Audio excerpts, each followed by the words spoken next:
오늘 설교 제목이 부족함이 없으리로다, 이런 제목이에요. 시편 23편의 말씀은 정말 성경 중에서 가장 알곡 같은 성경이고, 모든 믿는 자들이 다 은혜를 받는 이 시상이 바로 시편 23편 다윗이 쓴 시예요. 오늘 다윗뿐만 아니라 우리가 읽은 우리에게도 이런 넘치는 은혜가 함께 있기를 주의 이름으로 축복합니다. 우리나라의 소득 수준은 점점 높아지고 있는데 삶의 만족도와 행복도는 점점 떨어지고 있다고 해요. 아시아에서 이 낮은 수준은 최하위였고 OECD 국가에서는 가장 낮은 이런 순위가 바로 우리나라의 행복의 만족도예요. 우리는 잘 먹고 있는 것 같은데, 잘 살고 있는 것 같은데 진정 우리의 마음속에는 행복함이 없다는 것을 우리에게 말씀해 주는 거예요. 왜 그러냐면 이유를 보면은 사회의 과도한 경쟁으로 스트레스를 너무나 많이 받기 때문에 이런 많은 사람들이 어떤 가치관을 회복하지 못하고 그냥 오늘 뭘 먹을까 뭘 마실까 하면서 이게 마음대로 안 되니까 유흥에 돈을 쓰게 되고 술을 먹게 되고 여기에다가 모든 걸 올인하는 것을 보게 되는 것입니다. 그래서 한국 술 소비량이 세계 13위고 증류 소비량은 증류수라는 것은 소주 같은 계열인데 그건 세계 1위예요. 1위. 1년에 국민 1인당 소주 200병을 마시는 수준이라고 그러니까 우리 국민이다. 여러분 얼마나 이 술을 많이, 왜 그러냐면 스트레스 많이 받으니까 내가 힘으로 내 생각으로 이런 어려운 일을 풀 수 없으니까 술이란 매체를 통해서 뭔가 풀어보겠다 이런 생각을 하고 있는 사람들이 바로 이런 증거가 나타나거든요. 여러분 이런 방법은 절대로 삶의 행복도를 올릴 수가 없는 것입니다. 정말 우리가 부족함이 없으면 좋겠는데 우리는 어떻게 하면 부족함이 없을 것인가? 오늘 본문의 말씀 보니까 여호와는 나의 목자시니 내게 부족함이 없으리로다 이렇게 말씀하고 있습니다. 하나님이 우리의 목자가 되면 부족함이 없다는 거죠. 하나님이 우리의 목자가 되니까 부족함이 없이 채워주는 거예요. 여호와는 나의 목자, 이 말은 여호와 로히라는 여호와의 로히. 우리가 여호와의 살롬, 여호와의 니시, 또 여호와의 이레 이런 얘기를 많이 하지 않습니까? 이 여호와의 로히라는 것은 여호와는 나의 목자가 됩니다. 양에게는 목자가 있어야 부족함이 없는 거예요. 자기가 아무렇게나 자기 생각대로 자기 주장대로 헤쳐나갔다가는 여러분 맹수에게 물려 죽을 수밖에 없는 거예요. 그러나 목자가 되어 있으면 목자가 잘 그를 보여주기 때문에 부족함이 없이 먹을 걸 또는 마실 것을 채워주는 역사가 일어난 걸 우리는 누누이 잘 알고 있다 이 말인 것입니다. 오늘 본문의 말씀은 아까도 말했지만 다윗의 신앙인 고백이 최고의 시인데 부족함이 없다 이 주제입니다. 그러면 과연 다윗이 부족함이 없습니까? 여러분 다윗을 잘 하지 않습니까? 사무엘상 16장의 말씀 보면 다윗은 이세 8번째 아들로 태어난 평범한 목동이에요. 여러분 가정사가 어렵기 때문에 아버지 앞에도 별로 인정을 하지 못 받고 또 형들에게도 탐탁하지 않는 동생으로 여겨졌어요. 그래서 그 형제들의 대열에 끼지 못하고 그는 매일 마지막 8번째지만은 늘 밖에 나가서 어려운 양이나 키우는 양이나 모는 그런 목동에 불과하지 않는 사람이 누구냐? 바로 다윗이란 말입니다. 가정의 갈등을 많이 가지고 있어요. 여러분뿐만 아니라 그가 사울 왕 때문에 무려 10년 이상을 도망 다녔어요. 뿐만 아니라 자기 아들, 딸이 서로 죽고 그리고 압살롬과 아도니아가 자기 아들인데 바로 반란을 일으키는 엄청난 마음의 고통을 짊어진 사람이 누구냐? 바로 다윗이라는 사람이에요. 우리가 생각해 보면 다윗의 쭉 일생을 보면 그렇게 고생을 많이 하고 그렇게 심령이 고통을 받고 억울하고 상처가 깊은 그런 다윗을 볼 수가 있어요. 우리보다 상상할 수 없는 그 상처를 가지고 있는 사람이 누구냐? 바로 다윗이라는 사람입니다. 그런데 그가 왜 나는 이렇게 부정이 없다고 이렇게 희생을 써놓냐고 말이에요. 다시 말하자면 여호와의 목자가 되시기 때문에 부족이 없는 거예요. 여러분, 요즘 시대에 가치관이 변하고 경제가 너무 어려워지고 물가가 자꾸 올라가고 이자도 올라가고 앞으로 소시민들이 살아가려면 정말 망망대해 같은 어려운 환경 속에 뿐만 아니라 가정은 가정대로, 생활은 생활대로, 자녀는 자녀대로 여러분 앞에 뭐가 열려지면 있습니까? 이런 경쟁 시대에 스트레스를 받고 있기 때문에 동의 일반 모두가 다 여러분 힘든 과정이고 어려운 과정이에요. 그러나 다윗처럼 이런 고백을 하려면 여호와가 우리 목자가 되셔서 그때만이 부정 없이 하나님의 복을 받는 믿음의 길이 서게 될 줄로 믿으시기 바랍니다. 인생의 굴곡이 많습니다. 여러분, 우리에게 힘들고 어려운 일이 많습니다. 그러나 우리는 스스로 고백해야 돼요. 여호와는 나의 목자가 되신다는 고백을 하시길 바랍니다. 사랑하는 여러분, 우리도 이처럼 다윗처럼 주님을 목자 삼아 부족함이 없는 삶을 산다고 고백할 수 있기를 바라고, 우리에게 다윗이 겪었던 고난이 있었고 어려움이 있습니다. 그러나 아픔도 있고 질병이 있습니다. 그러나 그럼에도 어떻게 하면 우리가 여호와는 나의 목자가 되시냐고 부족함이 없다고 이렇게 말할 수가 있냐? 그 주제가 오늘 몇 가지로 말씀드리면, 첫째로 여러분, 하나님의 인도함이 있기 때문에 부족함이 없는 거예요. 여러분, 다 우리가 주님의 인도함을 받자고요. 내 의지, 내 생각, 내 뜻대로 가다가 망하는 방법밖에 없는 거예요. 얻어맞는 길밖에 생기지 않는 거예요. 신앙의 가장 초점 뭐냐? 주의 인도하심을 받은 거예요. 목자의 인도를 받은 거예요. 그것이 뭐라면 성경의 말씀에 순종해 나가는 것이 신앙의 생활의 원칙인 줄 믿으시기 바랍니다. 오늘 1절, 2절 한번 같이 봉독합니다. 시작. 여호와는 나의 목자시니 내게 부족함이 없으리로다. 그가 나를 푸른 우편에 누이시며 쉴 만한 물가로 인도하시는도다. 너무나 잘 알지 않습니까? 하나님의 인도하심을 고백하는 거예요. 광야가, 험한 산지가 대부분의 팔레스타인 땅에 푸른 불밭은 풍요로운 삶의 터전을 상징하는 건데, 여러분, 이 푸른 불밭이 돼야 양이 먹을 꼴이 생기는 것이고 마실 물이 생기는 거예요. 여러분, 이 말씀을 보면은 어떻게 여러분 꿀이 흐르고 이런 대단한 풍요로움이 이 환경 속에 일어날 것인가? 팔레스타인이 여러분 광야라니까요.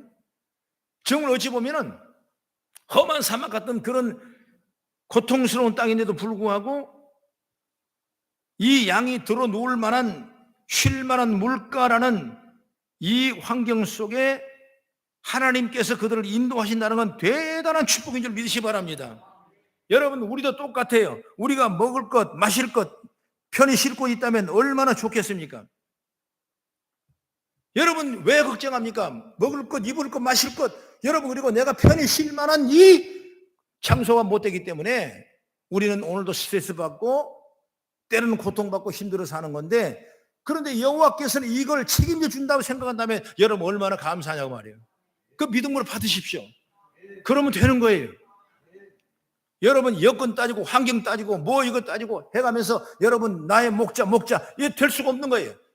모든 걸 다 내려놓으시고 여호와의 목자가 되시면 나는 부족함이 없다는 사실을 믿고 확신을 가지고 나가는 지혜가 열리길 축복합니다.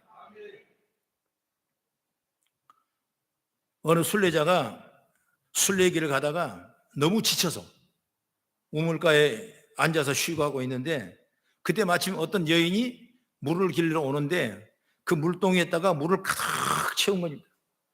그러고 나서는 옆에 있는 나뭇가지를 꺾어다가 그 물동 속에다가 집어넣는 거예요. 그 순례자가 이상해서 그 여인에게 물어봤습니다. 왜 이렇게 합니까? 그러니까 그 여인이 말하면, 이렇게 하지 아니하면 물이 요동을 칩니다. 그러나 이 나뭇가지를 띄우면 물이 출렁인 것을 막은 것으로 있어서 내가 안전하게 집에까지 갈 수 있습니다. 이렇게 얘기를 하는 거예요. 그 여인의 한마디 순례자는 큰 은혜를 받았어요. 그리고 무릎 꿇고 기도했습니다. 주님이여, 내 마음에 나무 십자가를 띄워주십시오. 그렇지 않으면 내 마음에 이런 이 풍랑을 참지할 수 없나이다 그랬습니다. 여러분, 이런 경랑 속에 있는 우리에게 이 마음을 정죄하고 잠재울 수 있는, 이 풍랑을 잠재울 수 있는 능력은 뭐냐? 십자가의 사건이라는 사실을 여러분 깨달은 제가 열리길 바랍니다. 여러분, 예수님은 우리에게 평안을 주신 하나님, 우리 마음의 풍랑을 이를 잠잠케 하시는 분이 바로 예수님을 믿으시기 바랍니다. 내가 무엇을 계획하고 내가 무슨 일을 이루려 얼마나 힘들겠습니까? 그러나 우리가 어떤 일이든지 주님의 인도를 받으면 주님 앞에 엎드리게 되고 인정하게 되고, 그리고 주님이 우리의 목자가 되심을 내가 깨닫기 때문에 순종을 따라가는 거예요. 그러면 하나님의 역사와 능력이 우리를 편안하게 인도하신 줄 믿으시기 바랍니다. 여러분, 성경을 한번 찾아봅니다. 요한복음 14장 27절의 말씀 보면 같이 시작. 평안을 너에게 주노니 곧 나의 평안을 너에게 주노라. 내가 너에게 주는 것은 세상에 주는 것 같이 아니하니라. 너희가 마음에 근심하지 말고 두려워하지도 말라. 이게 주님이 우리에게 평안을 주신 거예요. 마음도 근심하지 말라, 염려하지 말라, 두려워하지도 말라. 내가 너에게 주는 건 평안이다고 말이에요. 그러니 우리가 예수를 잘 믿는 사람은 내 마음에 평안을 누릴 수가 있어요. 여러분, 마음이 평안하고 마음이 잠잠해야 여러분 모든 일이 기억되고 생각나고 아이디어가 생각나는 것이, 마음이 격동하면 여러분 아무것도 할 수 없는 거예요. 오늘 주님의 마음의 평강함이 온 성도에게 함께 넘치기를 주의 이름으로 축원합니다. 여행을 가다 보면 보통 패키지 여행을 많이 가지 않습니까? 그 뭐냐, 장소가 딱 정해져 있어요. 그리고 우리 길을 다 가이드가 안내를 해요.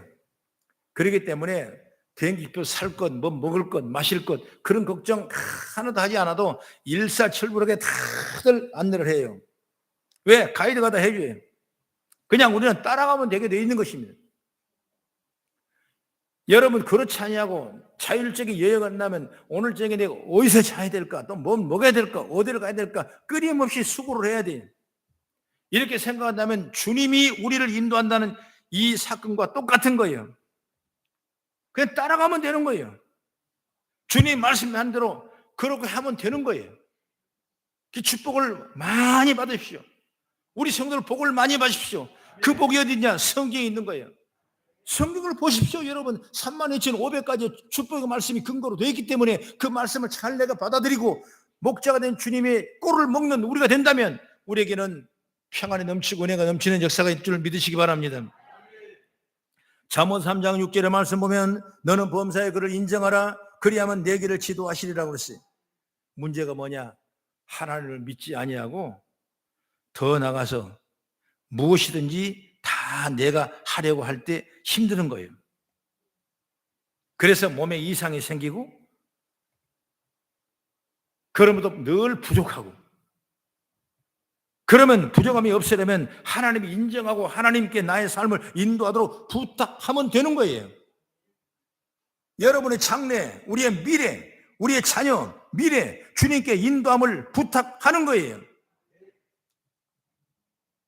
그렇게 살았던 다윗의 고백이 많습니다. 많은 성과가 있지만 내가 거기 참 좋은 성구를 찾아보니까 시편 37편 25절 6절을 천천히 우리 같이 읽어보죠. 시작. 내가 어려서부터 늙기까지 의인이 버림을 당하거나 그의 자손이 결실감을 보지 못하였도다. 그는 종일토록 은혜를 베풀고 꾸어주니 그의 자손이 복을 받는도다 그랬습니다. 여러분, 이 말씀을 잘 묵상해 보십시오. 내가 어려서부터 늙기까지 의인이 버림을 당한 적이 없대요. 왜 그렇습니까? 여호와가 목자가 되심을 믿고 따르니까 절대로 우리를 버리지 아니하고 어렵게 하지 아니하고 우리 힘들지 아니하고 주의 나라의 백성들을 평안으로 삼으시는 은혜가 은총인 줄 믿으시기 바랍니다. 여러분, 이처럼 하나님의 인도를 받으니 자신도 그렇고 자신의 자녀도 부족함이 없는 삶을 살더라는 거예요. 이게 다윗의 고백이에요. 여러분, 우리가 오늘도 주님 앞에 엎드려 기도함으로써 그분의 인도를 받으기를 간절히 바랍니다. 그것이 우리가 부족함이 없는 삶을 살게 하는 통로임을 믿으시기를 주의 이름으로 축원합니다. 그 다음에 두 번째 뭐냐면 하나님의 안위함이 있다는 거예요. 안위함이라는 게 뭐냐면 지켜준다는 겁니다. 우리를 보호하고 지켜준다. 만약 양들이 편히 쉬고 마실 곳이 있다면 그곳에는 당연히 뭐가 오냐? 악한 사단이 따르는 거예요. 여러분 힘들고 어려울 때는 여러분 사탄을 물리칠 만한 능력이 세워지는 거예요. 그래서 교회도 핍박을 받고 어려울 때 여러분 부흥되고 역사가 일어나는 거예요. 여러분 신앙생활 우리의 모습도 마찬가지입니다. 내가 힘들고 어려울 때는 주님 말씀 붙잡게 되고 십자가 붙잡게 되고 그래도 믿음으로 승리에 나가는데 내가 좀 일이 됐다, 잘 풀렸다, 이제 그 정도면 충분하다, 먹고 살만하다 이렇게 내가 생각을 바꿔버린다면 그때 거기에 누가 오느냐? 사단이 찾아오는 거예요. 여러분 동물왕국 보면 그렇지 않습니까? 가만히 있으면 여러분 사단이 오는 거예요. 왜? 먹을 물 있고 푸른 초당이 있고 뛸 만한 데가 좋은 데가 있으면 그때 여러분 맹수들이 찾아온 거 똑같은 거예요. 우리 신앙의 영적 생애도 마찬가지예요. 그렇다면 우리는 쉴 만함과 이런 좋은 자리가 있는데 그럼으로써 하나님의 백성들은 왜 부족함이 없느냐? 바로 우리를 지켜주신 하나님이 계시기 때문에 그러는 거예요. 여러분 지켜주지 않으면 아무리 내게 좋은 것, 좋은 조건, 환경이 있다 할지라도 그건 망해버릴 수밖에 없는 거예요. 그러나 좋은 조건이 있을수록 사단이 틈타기 때문에 끊임없이 하나님이 우리를 안위할 수 있도록 지켜봐심을 보호받는 우리가 있기를 간절히 바랍니다. 우리도 위기의 순간이 옵니다. 힘들고 어려울 때가 옵니다. 이게 아닌데 하고 낙심하고 좌절할 때가 옵니다. 그럴 때 우리는 하나님이 지키심을 받는 은혜가 있기를 간절히 바랍니다. 여러분 출애굽기 14장에 보면 출애굽의 이스라엘 백성들이 바로 군대가 추격해 오죠. 한참 도망가니까 뭐가 나옵니까? 앞에 홍해가 나오죠. 그때 이스라엘 백성들이 항상 하는 게 뭡니까? 원망불평이에요. 큰일 났다. 다시 돌려보내달라. 우리가 매장할 수 없어서 이 물에다 수장하려고 여기까지 데리고 왔느냐? 그러면 절망하며 애국으로 돌아가기를 원했던 것입니다. 그러나 그들을 향해 모세가 뭐라고 말합니까? 출애굽기 14장 13절 14절을 한번 같이 봉독하면 시작. 모세가 백성에게 이르되 너희는 두려워하지 말고 가만히 서서 여호와께서 오늘 너희를 위하여 행하시는 구원을 보라. 너희가 오늘 본 애굽 사람을 영원히 다시 보지 아니하리라. 여호와께서 너희를 위하여 싸우시리니 너희는 가만히 있을지니라. 이 말이 뭐겠어요? 홍해수 앞에 원망불평 고통 속에 있는 그들이 하나님께서 모세를 통해 뭐라고 말하냐? 하나님 바라보라는 거예요. 애국 군대를 바라보지 말고, 그리고 앞에 있는 홍해를 바라보지 말고, 문제를 바라보지 말고 다른 것 바라봐라. 뭘 바라봐야? 하나님 바라봐라. 여러분 이것이 바로 우리가 받을 지혜예요. 지혜. 그러면 하나님이 우리를 안위하셔요. 그렇게 해서 구하고 구했더니 하나님께서 홍해물을 동풍을 불게 하시고 물벽을 만들고 그리고 이스라엘 백성들을 다 인도에 건너게 하시고 이제 애국 군대가 찾아 들어올 때 그들이 물 가운데 있을 때 물을 합치고 말미암아 다 수장되게 하는 역사가 일어나는 거예요. 누가? 하나님이 보호하시는 거예요. 여러분 이 성경을 우리 삶 속에 적용해야 돼요. 내 집에 홍해 같은 어려움이 있는가? 뒤에는 애국 군대가 찾아오고 있죠. 앞에는 물벽이 있어요. 오도 가도 못하는 이런 환경이 있는가? 내 마음대로 내 힘대로 할 수 없는 이런 여건이 여러분이 있다면 여러분 이제는 뭐냐? 여호와를 바라보시기 바랍니다. 해답이 그거가 있는 거예요. 해답이 여러분 그거가 있는 거예요. 주님 바라보면 주님이 우리를 뭐라 그러실까? 안위하신다 그랬어요. 보호하시고 지켜주신다고 분명히 말씀하고 있는 것입니다. 그러므로 오늘 성경을 찾아보면 시편 62편 1절 2절 한번 봅니다. 다윗이 고백하죠. 시작. 나의 영혼이 잠잠히 하나님만 바라며 나의 구원이 그에게서 나오는도다. 오직 그만이 나의 반석이요 나의 구원이시요 나의 요새시니 내가 크게 흔들리지 아니하리로다. 하나님으로부터 구원의 역사가, 하나님으로부터 건짐의 역사가 나오는 거예요. 다시 말하면 하나님으로부터 문제 해결의 방법이 나오는 거예요. 실타래가 얽힌 것처럼 얽혀진 문제라도 하나님 바라보면 그 풀 수 있는 문제 능력이 주님 앞에 늘 믿으시기 바랍니다. 때로는 우리가 문제 앞에 어려움 앞에 서면 우리가 정말 부족하다는 느낌을 받습니다. 그래서 사람이 낙심해버려요. 여러분, 그러나 그때 주님을 보십시오. 주님을 의지하십시오. 주님 앞에 나오십시오. 문제 해결을 가지고 계신 주님 앞에 나오시면 된 줄 믿으시 바랍니다. 문제는 뭐냐면 이 사실을 믿지 못하는 것이 문제가 있는 거예요. 그래서 믿음이 필요한 거예요. 여러분, 부족함이 없는 삶을 살고 원하신다면 주님이 나를 지팡이의 막대기로 지키는 믿고 주님을 바라보고 주님 앞에 나오는 은혜가 저와 여러분을 통해 일어나길 주의 이름으로 축원합니다. 그 다음에 마지막으로 세 번째, 하나님의 선하심과 인자하심이 우리를 지켜주십니다. 하나님은 선하신 분이고 하나님이 인자하신 분이에요. 6절에 내 평생의 선하심과 인자하심이 반드시 나를 따르니 내가 여호와의 집에 영원히 거하리로다 말씀하고 있어요. 바로 인자하심은 하나님이 자신의 백성을 결코 버리지 아니하시며 자기 백성에게 계속해서 끊이지 않도록 베풀어 주신다는 그런 의미가 있는 겁니다. 그러니 하나님이 우리에게 좋은 걸 주시며 사랑을 베풀어 주시기를 위해 우리는 부족함이 없는 것을 보는 겁니다. 여러분, 사람이 생각과 하나님 생각 다르다 그랬죠? 하나님이 우리에게 사랑을 베풀어 준 것, 사람이 사랑을 베풀어 준 것, 여러분 다른 거예요. 하나님의 사랑과 사람의 사랑 다른 겁니다. 하나님의 사랑은 조건 없이 그리고 변함없이 우리를 영원히 사랑하신 분이 하나님이세요. 그런데 사람의 사랑은 어떻습니까? 조건에 따라 기분에 따라 달라지는 거예요. 조석이 변하는 거예요. 어제가 오늘 다르고 내일도 달라지는 거예요. 어떤 사람이 남자가 여자하고 아주 재밌게 이 사랑을 하는데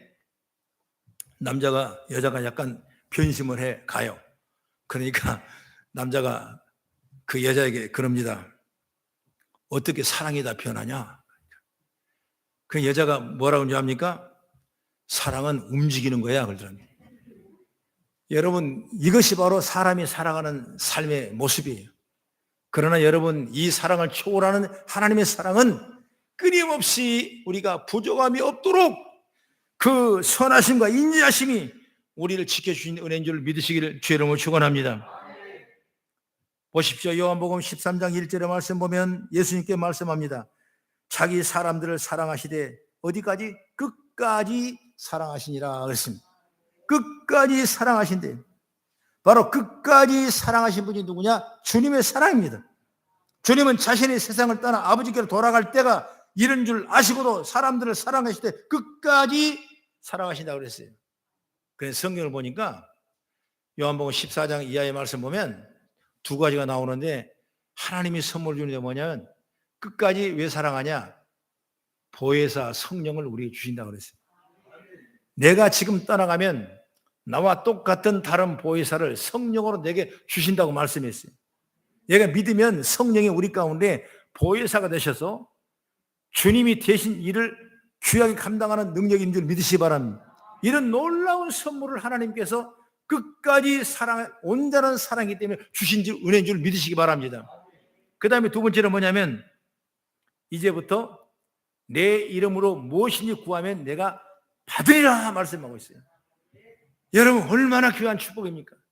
내 이름으로, 뭔 이름으로? 예수 이름으로 무엇이든 내가 구하면 내가 받으리라. 그러니까 이 예수님께서 마지막 우리에게 주신 말씀의 유언이 여러 가지 있지만은 최고의 선물이 뭐냐?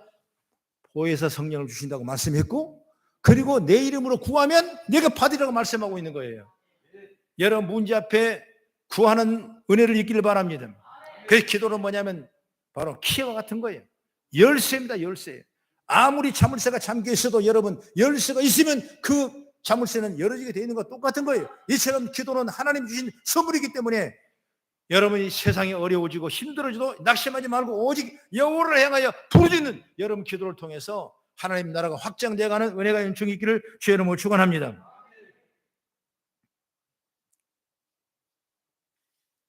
그렇습니다. 내가 어느 곳에 사느냐, 무엇을 하느냐, 어디에 있느냐, 이게 중요한 것이 아니라 내가 어떻게 살아가야 되는 것이 중요한 거예요. 이게 바로 우리의 삶의 가치. 내가 어떻게 살아가고 있느냐, 이게 중요한 겁니다. 어느 곳 무슨 일 그게 중요한 것이 아니라 내가 어떻게 살아가고 있는가. 바로 분명히 말씀하면 여호와 로히라고 그랬죠. 우리의 주님이 우리의 목자가 되셔서 저 여러분의 목자가 되 우리 교회의 목자가 되셔서 이런 믿음으로 살아간다면 그 가치관이 삶의 가치관이 변치 않는다면 분명히 여러분에게는 이런 하나님의 축복이 역사가 나타나는 부족함이 없는 은혜를 입을 줄 믿으시기를 주의 이름으로 축원합니다. 저는 성경 한 구절을 여러분에게 봉독해 드리겠습니다. 시편 17편 15절의 말씀, 이 다윗의 고백입니다. 나는 의로운 중에 주의 얼굴을 배우리니 깰 때 주의 형상으로 만족하리로다 그랬습니다. 어렵다는 세상이 지금 우리가 살고 있는 세상입니다. 여러분, 현실적으로 수치를 계산해봐도 다 어려울 수밖에 없는 거예요. 소상공인이 무너져가고, 여러분 가게가 텅텅 비어가고, 물가는 올라가고, 정치는 암울하고, 세계는 전쟁이 일어나 있고, 엄청난 이런 딜마 속에 살아가는 우리에게 정말 삶의 가치관을 뭘로 가질 것이냐? 여호와의 로히, 우리의 목자가 되신다면 저와 여러분은 부정함이 없는 믿음의 삶을 살아야 될 줄 믿습니다. 그런 은총을 있기를 주의 이름으로 축원합니다. 기도하겠습니다.